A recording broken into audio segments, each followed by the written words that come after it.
அனைவருக்கும் வணக்கம். நான் உங்கள் அங்குராஜ். நாம தொடர்ந்து பார்த்துட்டு இருக்கிறது செல்ஃப் டெவலப்மெண்ட். அந்த வகையில் இன்னைக்கு நம்ம பார்க்க இருக்கிறது நீரில் உடற்பயிற்சி.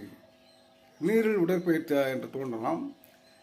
உங்களுக்கு வீட்டிற்கு அருகில் நீச்சல் குளங்கள் இருந்தால் அங்கே சென்று இந்த பயிற்சிகளை மேற்கொள்ளலாம். அல்லது உங்களது வீட்டுக்கு அருகில் நீர்நிலைகள் இருந்தால் அங்கே நீங்கள் இந்த பயிற்சி மேற்கொள்ளலாம். என்னவென்று சொன்னால், ஒபேசிட்டி என்று சொல்லக்கூடிய உடல் பருமன் காரணமாக இருக்கக்கூடிய தசை வலி, இடுப்பு வலி, முழங்கால் வலி, மூட்டு வலி, பாத வலி, இவை யாவற்றிலும்னாலும் கூட தரையில் நன்றாக கால் ஊன்றி நடக்க முடியாத ஒரு சூழ்நிலை, அது கால்களுக்கு ஏதாவது ஒரு எலும்புகளுக்கு ஏதாவது ஒரு பிரச்சனை ஏற்பட்டு நடக்க முடியாத சூழ்நிலை, கால் ஊன்றி நடக்க முடியாத சூழ்நிலை உள்ளவர்களுக்கு மாற்றும் இந்த விஷயம். என்னவென்று சொன்னால், இடுப்பளவு உள்ள தண்ணீரில் நின்று கொண்டு நீங்கள் கைகால்களை ஆட்டி பயிற்சி பெறுங்கள். இது எளிதானது, மிகவும் எளிதானது. விரைவில் உங்கள் உடல்